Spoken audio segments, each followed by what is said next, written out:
네,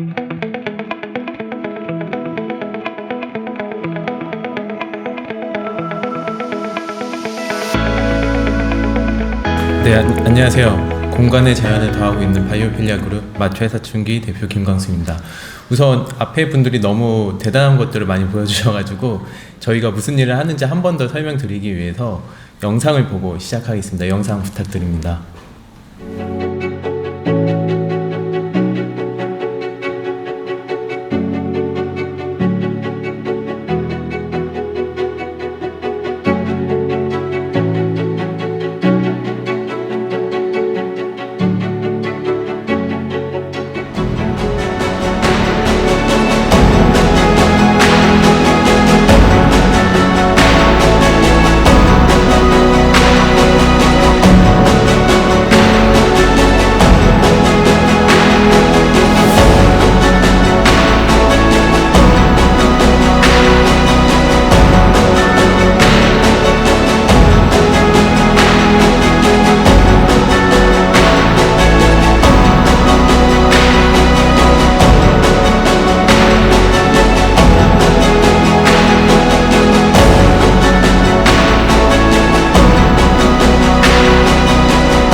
네, 저는 사실 조경가도 아니고요, 건축가도 아닙니다. 하지만 사람들을 위한 공간을 만드는 일에 있어가지고 몇 안 되는 살아있는 소재를 다루는 일을 함에 있어서는 비슷한 일을 하고 있는 것 같습니다.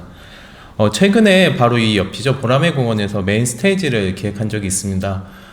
보통의 조경이라면 사실 많은 식재를 해야겠지만 저희가 생각하는 무대는 조금 달랐었던 것 같습니다. 그리고 영상에서 보셨던 곳인데요, 인천공항입니다.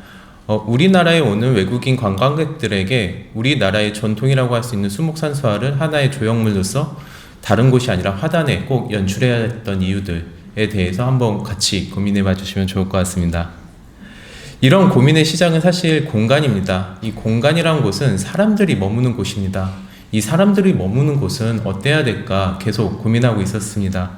이 4세대 공간, 이런 질문들이 생길 때 요새 가장 많이 찾는 게 바로 GTP입니다. GTP한테 저희가 물었습니다. 앞으로 공간은 어떻게 변할 것인가? 그들이 보여준 미래는 이렇습니다. 자연과 공간 그리고 사람이 공존하는 세상이라는 미래를 보여줬는데요. 여기서 사실 걱정되는 부분들이 몇 가지가 있었습니다. 어떻게 보면은 GTP는 말 그대로 러닝머신 기반으로 사람이 생각하는 것과 가장 비슷한 기술력을 바탕으로 저희에게 생성형 이미지를 보여주는 AI 기술입니다. 그렇다면 우리가 생각하는 미래는 두 가지로 나뉠 겁니다. 첫 번째는 하고 싶은 것, 그리고 두 번째는 현재 불가능한 것. 그렇기 때문에 저희는 후자에 조금 더 집중을 했습니다. 어쩌면 이게 불가능하기 때문에 이런 미래의 모습을 보여주지 않았을까라는 생각을 하게 됐습니다. 실제로 그렇습니다. 여의도의 15배의 그린벨트가 해제됐고 지난해만 하더라도 여의도의 3.6배의 규모의 녹지가 사라지고 있습니다.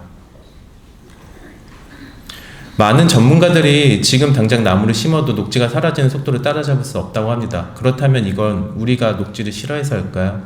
아닙니다. 실제로 많은 사람들은 숲세권, 강 옆에 있는 거주지역을 선택하고 있고요. 그 많은 사람들이 가는 곳도 한번 찾아봤습니다. 실제로 내비게이션 기준으로 사람들은 쇼핑몰과 백화점을 가장 많이 가지만 바로 그 다음이 자연과 공원입니다.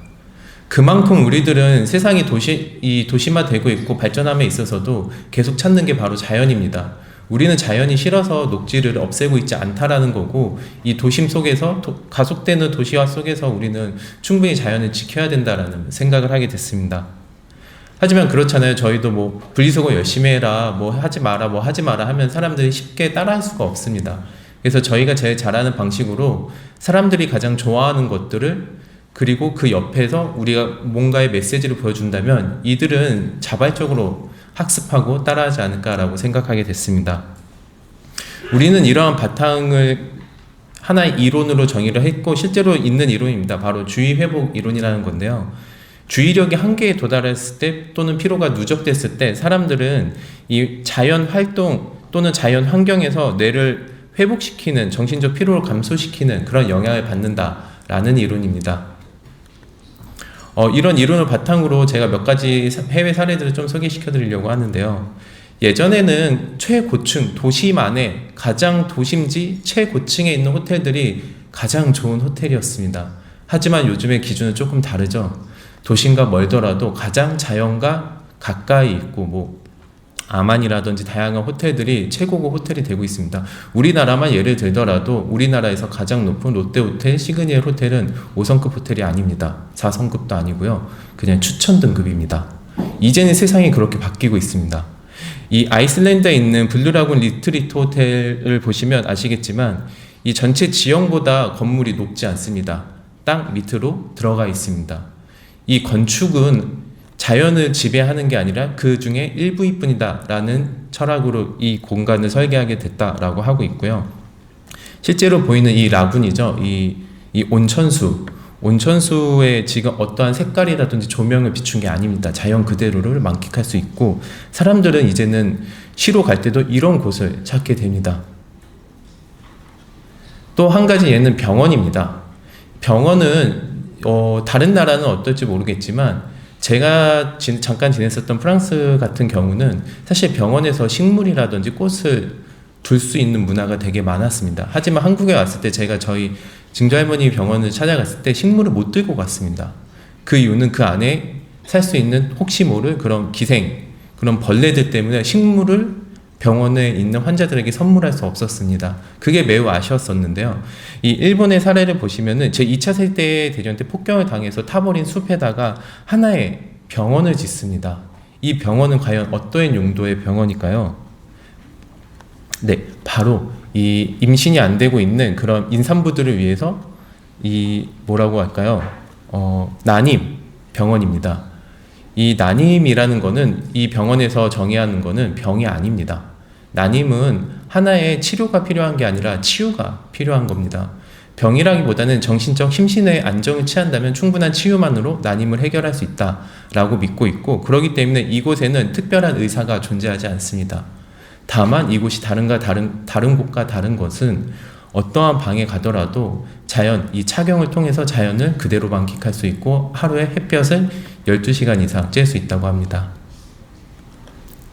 그리고 이런 것들은 호텔, 그리고 병원, 그리고 그 외에도 우리가 가장 많이 거주하는 체류하는 곳이죠. 바로 사무실입니다. 사무실에도 많이 적용되고 있는데요. 미국 시애틀에 있는 이제 다 아시죠? 이 돔을 보시면 이제 다 스피어스라고 이제 그 마윈 회장이 운영하고 있는 아마존이죠. 아마존 기업의 사옥입니다. 아마존의 이제 마윈 창업주가 되게 유명한 게 있습니다. 되게 유명한 일화가 뭐냐면은 처음에 창업했을 때 있던 방의 문짝을 떼서 계속 자기 책상으로 썼다고 합니다.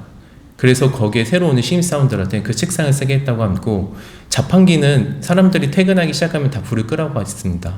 그만큼 필요한 돈을 쓰지 않는 걸로 되게 유명하고 악명 높은 회장이었는데 이렇게 엄청난 사옥을 지었습니다. 그 이유는 뭘까요? 바로 효율성입니다. 그가 생각했을 때 가장 큰 효율은 그 어떠한 복지보다도 자연을 구축하는데 가장 큰 효율을 두고 있다고 생각했기 때문입니다. 비슷한 사례인데요. 애플파크입니다. 미국 캘리포니아에 있는 애플파크 스티븐 잡스가 살아있을 때 기획했던 공간입니다. 정확하게 도넛 모양으로 이 원에 집착하고 있습니다. 이 공간 되게 멋집니다. 이 8만 평이 될 수 있는 콘크리트 바닥을 9,000주의 나무로 채워서 센트럴파크를 운영하게 됐고요. 이 건물 내에 있는 그 어떠한 자리에서도 이 센트럴파크를 볼 수 있습니다. 또한 천장에 있는 이 9,000장의 패널을 통해 가지고 100% 자생에너지를 활용하고 있습니다. 우리나라랑 약간의 순서를 보면은 조금 차별화를 느낄 수 있습니다. 만약에 우리나라였다면은 이 보시는 왼쪽의 사진이 첫 번째 개발 전이고 오른쪽의 사진이 아마 개발 후라고 설명을 할 수 있을 것 같습니다. 하지만 보시는 것들은 반대입니다. 오른쪽의 사진이 개발 전이고 왼쪽의 사진이 개발 후입니다. 이 애플의 사옥은요, 제가 생각했을 때 기술로 만든 건축이 아닙니다. 기술로 만든 자연이라고 저는 생각했습니다. 이런 것들을 저희는 바이오필릭이라고 생각하고 있습니다. 사람들은 태어날 때부터 이 생명을 가진 사람들은 자연을 사랑할 수밖에 없다라는 하나의 이론이고요. 이 바이오필릭 안에서 이러한 것들을 계속 만들어 나가고 디자인하는 과정을 저희는 바이오필릭 플러스 디자인, 즉 바이오필리아 디자인이라고 부르고 있습니다. 바이오필리아 디자인이 되게 많이 들어보신 단어일 것 같아요. 하지만 생소하기도 하지만 그래도 알고 있는 단어라고 저는 생각하고 있습니다. 하지만 어떻게 적용해야 될지 모르겠어요. 뭐 조경을 하고 나무를 많이 심으면 이게 바이오필리아 디자인일까요? 아니면은 어떠한 소리가 들리고 자연과 가까운 캠핑을 하고 있으면 난 바이오필릭일까요? 사실 어렵지 않습니다. 이 바이오필리아의 디자인의 기본적인 요소들이 몇 가지가 있는데요. 바로 뭐 여러분이 안고 있는 이런 푹신한 의자들, 자연 소재의 가구, 뭐 양털로 만들어진 이불, 그리고 하늘을 닮은 조명, 유기체 형태의 가구, 매트한 느낌의 마감재, 그리고 요새 유행이죠. 고제 가구들. 이런 거 요소 하나하나가 다 바이오필리아 디자인과 맞닥뜨려져 있습니다. 사실 요즘 들어본 단어일 수 있지만 되게 오래전부터 사람들은 알고 있던 방식입니다. 이런 것들이 왠지 모르게 나를 더 따뜻하게 해주고 이 집안의 분위기를 다르게 해주고 나에게 더 많은 디자인적 영감을 주는 것들이었다 라고 생각하고 있고요. 이제부터는 저희가 했던 이 바이오필리아 디자인의 사례를 저희가 했던 저희 사례들인데요. 실제로 저희가 이제 글로벌 브랜드죠. 이제 젠틀몬스터랑 같이 만들었던 공간입니다. 이 공간은 이제 슈퍼스타죠. 이제 이 블랙핑크의 제니가 만약에 이 정원을 갖고 있다면 이라는 하나의 상상에서 시작하게 됐습니다. 제니라는 슈퍼스타는 이 400평밖에 안 되는 이 도산하우스 지하에 있는 곳에 정원을 만들진 않을 것 같은데 그곳에 제니의 정원을 만들어 달라는 요청이었습니다. 그래서 저희는 원근법을 활용해서 400평이 4만 평 이상, 그 이상으로 더 커 보이는 정원을 만들었고요. 실제로 사람들은 꼭 식물이 들어가고 살아있는 식물이 들어가야만 이걸 자연으로 느끼는데 그렇지는 않습니다. 여기 중에서 살아있는 식물은 단 한 개도 없습니다. 하지만 우리는 이 하나의 디자인을 통해 가지고 사람들에게 자연을 알려주고 사람들에게 자연에서 느낄 수 있는 그런 포만감을 선사하고 있습니다. 두 번째로는 이 별마당 도서관에서 했던 봄의 대화라는 전시입니다. 스타필드 측에서 저희한테 이제 간단하게 요청이 왔습니다. 전국에서 가장 빠르게 봄을 만나게 해주세요 라는 요청이 왔었고 실제로 저희는 고민을 많이 했습니다.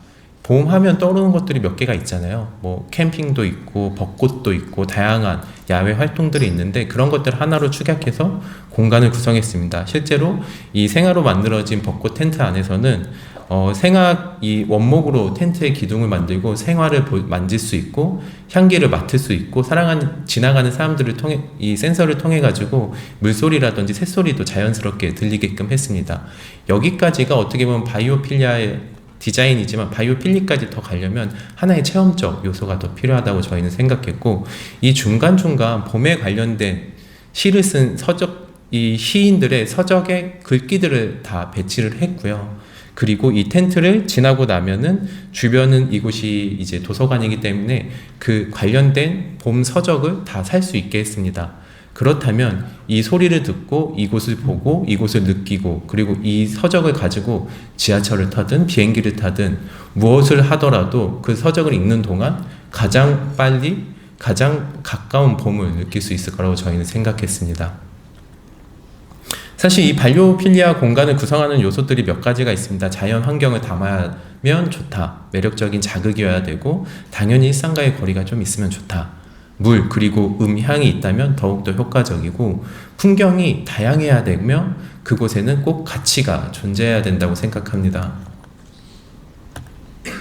이곳은 평범한 카페입니다. 하지만 이 평범한 카페 안에서도 사람들은 정말 큰 공간에서만 사실 이런 바이오필리아를 적용할 수 있을 거라고 생각하는데 그렇지 않습니다. 이런 30-40평 카페 안에서도 충분히 자연을 담은 공간을 만들 수 있고요. 그리고 이러한 30-40평 안에서도 충분히 자연을 옮겨놓은 듯한 공간을 만들 수 있습니다. 여기에 들어간 이 나무들, 물, 그리고 여기 들어간 이 초대형 이런 수목들을 보면서 또 생각하실 수 있죠. 이 관리를 어떻게 하지? 다시 한번 말씀드리지만 이 두 장의 사진에서 살아있는 식물은 단 한 개도 존재하지 않습니다. 하지만 사람들은 그런 거를 구별할 생각을 하지 않죠. 그냥 이것은 자연이고 나는 그곳에서 생명감을 느낀다 라고 생각할 수 있습니다. 어쩔 때는요, 이러한 우리가 일상에서 보지 못했던 자연을 만들어서 사람들에게 또 다른 감정을 느끼게 할 수도 있고요. 사람들에게 이 물이란 것들을, 이 수경이라는 것도 조경에서 가장 중요한 요소 중에 하나라고 생각합니다. 그만큼 왜 중요하냐면 이 물이 있는 곳에서는 사람은 자연을 조금 더 쉽게, 이 자연이라는 감정을 쉽게 느낄 수 있기 때문입니다. 그렇기 때문에 저희도 물을 많이 쓰는데, 이런 물을 전체적으로 사용할 수 있는 공간이 있는가 하면 그러지 못한 공간에서는 물을 형상화할 수 있는 이런 공간도 충분히 가능합니다. 저희 우리나라에서 이제 가장 유명한 테마파크라고 하면 이제 롯데월드가 있죠. 롯데월드 옆에 이제 롯데타워, 우리나라에서 제일 높은 121층에서 저희가 이제 전시를 할 수 있는 기회가 있었고, 우리나라에서 가장 높은 곳에서는 어떤 바이오필리아를 보여줘야 될까라고 생각해서 저희는 우리나라에서 가장 큰 꽃을 만들었습니다. 실제로 6m 사이즈의, 직경 6m 사이즈의 꽃이었고요. 이 공간에 온다면 사람들은 비일상적인 그런 경험을 통해 가지고 이 꽃을 보고 이 121층에서 바라보는 풍경을 봤을 때 그 기억은 그 어느 기억보다도 오래가고 기분 좋은 기억이 될 거라고 생각했습니다.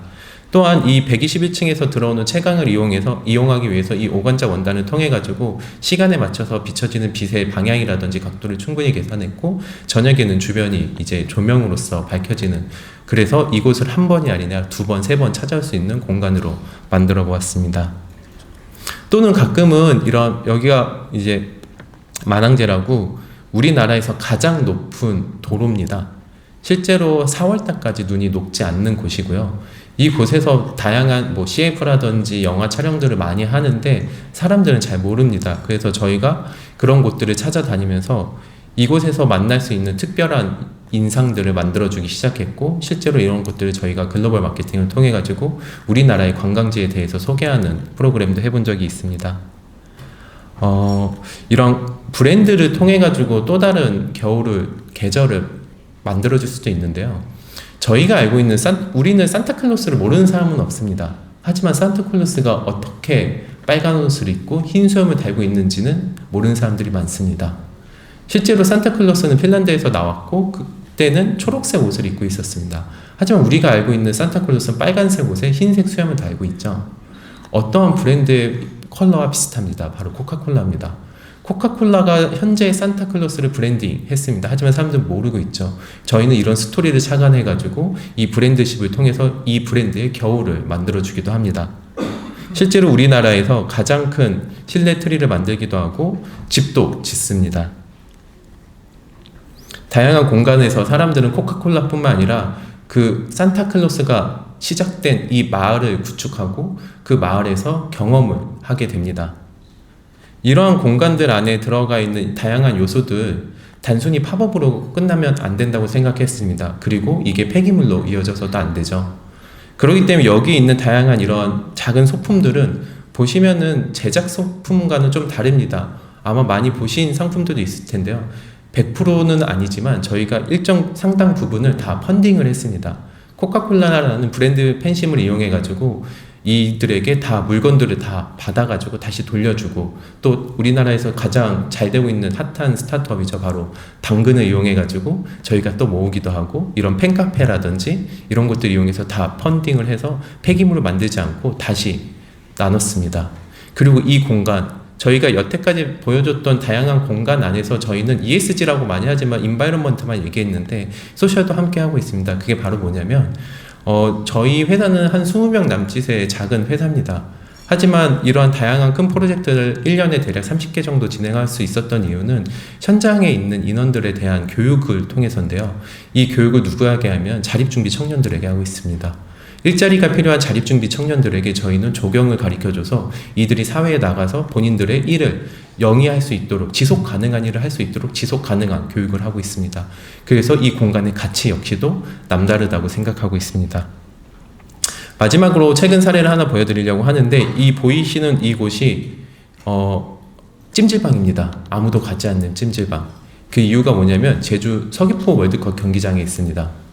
제주 서귀포 월드컵 경기장이 있는데 왜 아무도 안 가냐면 모든 이 공용 시설을 월드컵 경기장을 이용하는 사람과 같이 써야 됩니다. 누구는 축구 유니폼을 입고 있는데 저는 찜질방 옷을 같이 입고 화장실을 같이 써야 되고 뭐 이런 공용 시설 같이 써야 되고 그럼 불편해서 아무도 가지 않겠죠. 그렇기 때문에 이 공간이 낙후되어 있었고 이 공간을 최대한 폐기물을 만들지 않고 기존의 자재들을 잘 활용해서 다양한 자연을 체험할 수 있는 공간을 만들기 위해서 노력했습니다.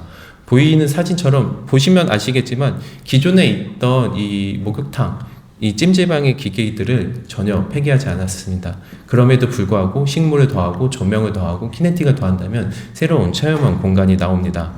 실제로 이 공간 안에서 지금 운영이 되고 있고 사람들은 자연, 아포칼립토라는 이 태생의 자연을 느끼면서 체험형 공간으로 활용하고 있습니다.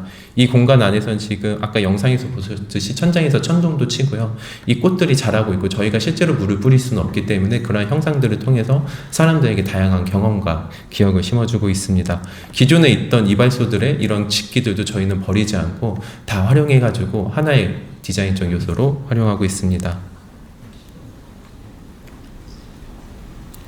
네. 마지막으로 제가 제일 좋아하는 나라가 있습니다. 여행을 한 4-5번 정도 간 것 같고요. 올해 5월 달에도 갔다 왔는데 그 나라는 자체적으로 독립을 한 게 아니고 독립을 당했습니다. 그리고 사이즈가 우리나라 서울만 사이즈밖에 안 되고 우리나라는 5천만 명이죠. 근데 600만 명의 작은 민족이고 국토 대부분이 간척지라고 합니다. 살림이 없다라는 뜻이죠. 그리고 석유, 석탄, 물 등 천연 자원이 없어서 물조차도 수입하고 있다고 합니다. 연평균 30도가 높고 습도가 80도입니다. 출생률은 우리나라보다 낮은 0.79명이고 부동산 및 생필품이 세계 1, 2위로 비싼 나라입니다. 평균 고도도 15m로 저지대, 기후변화에 매우 취약한 이런 나라가 있습니다. 네, 오늘 많이 언급됐죠. 바로 결핍에서 혁신으로 태어난 나라 싱가포르입니다.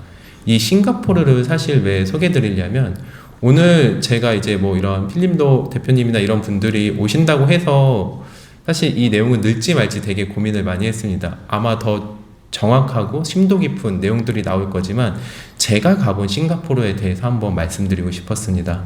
제가 가본 싱가포르는 저는 사실 싱가포르를 가는 이유는 저는 이 가든 스파이더 베이를 보러 갑니다. 슈퍼트리 쇼를 보려고 하루에 딱 2번 하는 거를 기다렸다 2번 다 보고 오고 다음날 저녁에도 가고 그래서 저희 아내가 항상 얘기합니다. 꼭 하루에 2번을 봐야겠냐고. 그럼에도 저는 꼭 하루에 2번씩 보고 갑니다. 사실 그때마다 놀라는 건요. 처음 갔을 때 저는 8시에 한다고 해서 7시 제가 이제 마리나 베이 샌즈에 묵으면서 이제 걸어갔어요. 그러다가 한 번은 그 다음 날에 또 보려고 주변에 있다 택시를 타고 갔는데 한 30분 전에 출발했거든요. 근데 그 주차장 앞에서 1km도 안 남았는데 계속 한 30분을 막 넘게 기다리고 있으니까 마음이 초조한 거예요. 15분밖에 못 보는데 이게 끝나버리면 어쩌지? 막 이러고 초조한 거예요. 거짓말 조금 보태자면 싱가포르에 있는 모든 관광객이 그 시간에 글로 다 집결하더라고요. 근데 대단한 건 뭔지 아세요? 그렇게 유명한데 그게 무료예요. 슈퍼트리쇼가 무료로 오더라고요. 그게 끝나면요, 그 마리나 세이 벤지 앞에 가면 분수쇼도 합니다. 그것도 무료예요. 사실 이런 걸 보면서 저는 너무 부러웠습니다. 아, 자연은 이렇게 활용하는 거구나. 이렇게 하면 사람들 좋아하구나. 정말 이런 표현이 이런 자리에서 괜찮을지 모르겠는데 사람들이 환장합니다. 정말 줄을 서서 보고 사진을 마구 찍어대고 슈퍼트리쇼 다 자세히 보려고 바닥에 눕습니다. 그리고요, 그 나라에는 공항이 하나가 있습니다. 이 공항은 전 세계에서 가장 큰 인공폭포를 갖고 있는 공항이고요. 제가 이 공항에 들어갔을 때 이 창의공항에 들어가서 주얼 창의를 보기 위해서 터미널 2로 이동을 하고 이곳에 딱 들어갔을 때 가장 처음 들은 소리가 뭐냐면 그 어떠한 소음, 어떠한 노래도 아닙니다. 바로 물소리예요. 이 물소리를 듣고 이 수많은 사람들 안에서 이 숲 안에서 이 폭포를 보고 있으면 정말 경이로움이라는 단어가 나옵니다.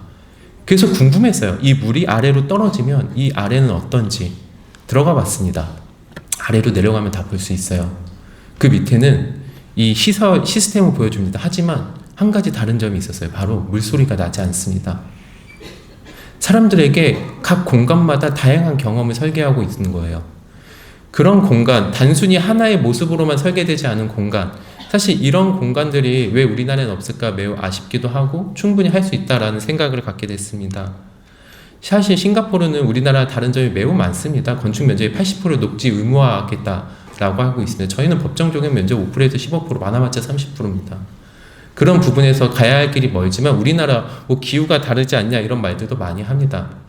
그 안에서도 저희는 충분히 잘 하고 있고 앞으로도 더 잘 할 수 있을 거라고 생각하고 있고, 우리나라마다 이러한 작은 나라도 관광객이 많고 우리나라보다 연평균 성장률도 높고요. 다양한 수치들이 우리나라보다 높습니다.